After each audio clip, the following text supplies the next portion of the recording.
এই গাড়িটি একজন আমেরিকান প্রবাসীর গাড়ি। উনি যখন দেশে আসতেন তখন ইউজ করতেন। খুবই লিমিটেড ইউজ হয়েছে, মার্শাল্লাহ খুবই ভালো কন্ডিশন। এরকম একটা ভালো কন্ডিশনের গাড়ি পাওয়া বর্তমানে খুবই টাফ। আসসালামু আলাইকুম, আজকে আমরা এনএস টেরাসে চলে আসছি। আজকে আপনাদের যে গাড়িটা দেখাবো এটা বাংলাদেশের অনেক জনপ্রিয় একটা গাড়ি, মাইলেজের রাজা। স্কুল ডিউটি বলেন, সেলফ ড্রাইভ বলেন, পার্সোনাল ইউজ বলেন, মানে এর থেকে টয়োটার মানে বেস গাড়ি আর নাই।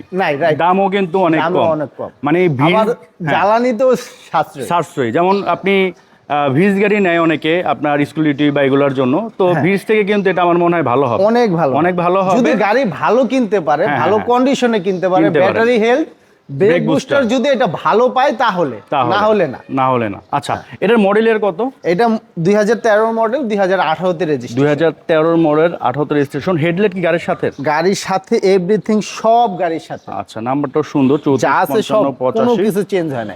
অবাক করার বিষয়, এটা যদি তুলনা করা হয় রিকন্ডিশন গাড়ির সাথে তুলনা করা যাবে, সেটাও আমি ব্যাখ্যা দিয়ে দেব কেন রিকন্ডিশনের সাথে তুলনা করা যাবে।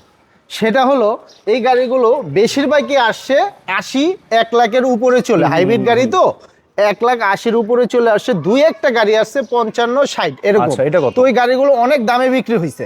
তো এইটা আসছে এরকম 55-তে আসছে, এখন পর্যন্ত 68,000 চলছে। বুঝতে পেরেছি, মানে খুব কম চলে, লিমিটেড চলছে। ভদ্রলোক, যে ভদ্রলোকের গাড়ি ছিল আমেরিকার প্রবাসী, তো ওই আসতো আর চালাতো, ওই 1-1.5 বছর শুধু ড্রাইভারকে দিয়ে স্টার্ট দিয়ে রাখতো। তো এটা হচ্ছে বেজ ইন্টেরিয়র গাড়ি। দেখেন ইন্টেরিয়র কিন্তু মাশাআল্লাহ অনেক আবার পুশ স্টার্ট কিন্তু ভাইয়া, এটা হচ্ছে পুশ স্টার্ট। স্টিয়ারিং দেখেন মাশাআল্লাহ অনেক ভালো, স্টিয়ারিং কন্ট্রোলও আছে। সিটটা যদি দেখেন সিটের কন্ডিশনও মাশাআল্লাহ অনেক ভালো। এবং এই অ্যাকোয়ার কিন্তু একটা নেগেটিভ পয়েন্ট আছে, সেটা হচ্ছে এগুলার ম্যাক্সিমাম গাড়ির আর্মরেস্ট থাকে না, এটাতে কিন্তু আর্মরেস্ট পাচ্ছেন। এটা একটা প্লাস পয়েন্ট আপনাদের জন্য। এবং এই যে দরজা, নর্মালি তো এটা বেশি ইউজ হয়, এটাও কিন্তু ভালো হার্ড আছে। আর এই দরজাগুলো অনেক হার্ড, কাইন্ড অফ রিকন্ডিশনের মতো। রিকন্ডিশনের গাড়ি যেমন ওই যে 3 ঘাটে বন্ধ হয় না, এই যে এটা কিন্তু 3 ঘাটে বন্ধ হয়। সো ভাই যেটা বললো যে আমেরিকার প্রবাসীর গাড়ি, উনি মাঝে মাঝে যখন আসতো তখন ওইটা স্টার্ট মানে চালাতেন আর কি, তো ওই অবস্থায় আছে, মানে টিপটপ একেবারে ভাই। মানে বললাম না যে রিকন্ডিশনের সাথে তুলনা করা যায়। দেখেন এখনো গাড়ির কাভারটাও তারা ওইভাবে ব্যবহার করা হয় নাই। দেখেন গাড়ির সাথে যে ই দিছে, এগুলো এখনো খোলাই হয় নাই। দেখেন এখনো ব্যবহার হয় না, খোলা হয় নাই। দেখেন জগ টক দেখেন একদম যেভাবে আছে রিকন্ডিশন, মানে একটা রিকন্ডিশনের গাড়ির সাথে তুলনা করা যায়। বুঝতে পেরেছি। সো এটা কেউ মিস করেন না, অ্যাকোয়া যদি নিতে চান এটা অবশ্যই কেউ মিস করেন না। কম মাইলেজে অ্যাকোয়া পাওয়া যায় না, বেশিরভাগ 1 লাখ 1.5 লাখ চলা গাড়িগুলো পাওয়া যায়। এগুলো তো চাইলে যে কোনো জায়গা থেকে চেক করে নিতে পারবে, যে কোনো জায়গা থেকে চেক করে নিতে পারবে, কারণ এই কনফিডেন্স আমার আছে, গাড়ির কন্ডিশন সম্পর্কে আমার এই কনফিডেন্সটা আছে। এইজন্য আমি বলছি অ্যাকোয়া গাড়িগুলো কিন্তু সত্যি কথা বলতে রেগুলার ইউজ বেশি হয়, যারা কিনে এগুলো কিন্তু অনেক বেশি ইউজ হয়। তো ভালো গাড়ি পাওয়াটা একটু টাফ। জাপানেও এটা অনেক ইউজ বেশি হয়, কি বললাম, মানে সব গাড়ি হয়তো কিছু কিছু গাড়ি 50-40 বেশি আসে, কিন্তু এই গাড়িগুলো 80, 1 লাখ 1,20,000 বেশি আসে।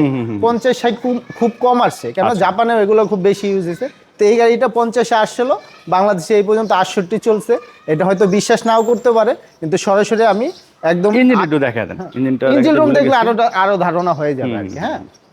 তো আমরা কিন্তু গাড়িটা যেরকম সেটাই বলতেছি, এবং ভিডিওতেও কিন্তু বোঝা যাচ্ছে, কারণ আমরা কিন্তু কম বেশ সবই দেখিয়ে দেওয়ার চেষ্টা করতেছি, কারণ ঘরে বসে যেন আপনাদের একটা আইডিয়া হয়ে যায়। ইঞ্জিন রুমটা দেখলে ভাইয়া বুঝতে পারবে। এই যে এই জিনিসগুলো দেখেন, এই যে এটা দেখলে একটা রিকন্ডিশন গাড়ির কিন্তু ফিলই থাকে এগুলো।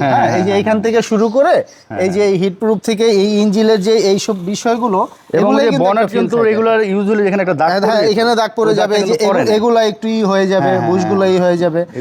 তারপরে এই যে দেখা গেছে এগুলা দাগ পড়বে। এই যে সবচেয়ে বড় এটা লোহার, তো আমি ম্যাক্সিমাম হাইব্রিড গাড়ির এগুলো দেখছি একটু হলেও জং খায়, কিন্তু এই গাড়িটা এখনো কম চলাতে, বেশি ভালো ব্যবহার করাতে এখনো রিকন্ডিশনের মতো আছে, জং টং খায় না। আচ্ছা, প্রাইস তাহলে কত পড়তেছে? আচ্ছা ভাই, এই গাড়িগুলো আসলে ম্যাক্সিমাম এই কন্ডিশনের একটা গাড়ি মিলানো খুব টাফ। সবচাইতে বড় ব্যাপার, অনেকে এই গাড়ি খুঁজতেছে, এরকম কন্ডিশন খুঁজতেছে, কিন্তু সে টাকা নিয়েও খুঁজতেছে, পাচ্ছে না।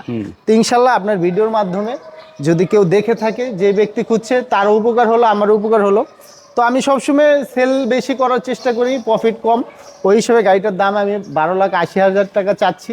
সরাসরি আসবেন, গাড়ি দেখবেন, সরাসরি দাম নিয়ে আলোচনা করবেন, সেক্ষেত্রে উভয় পক্ষেরই ভালো হবে, কারণ ওই গাড়ির কন্ডিশন না দেখে আপনি দামাদামি করাটা মনে হয় সমুচিত হবে না, কারণ গাড়ির কন্ডিশন এগুলো বাজার আপনি 10.5 আছে, 11 আছে, 12 আছে, 13.5 আছে, 13.5 কন্ডিশন অনুযায়ী কিন্তু আপনি দামটা, এটা হচ্ছে হ্যাঁ ফিজিক্যালি যখন ভিজিট করবেন দেখবেন তখন অ্যাকচুয়ালি বুঝতে পারবেন।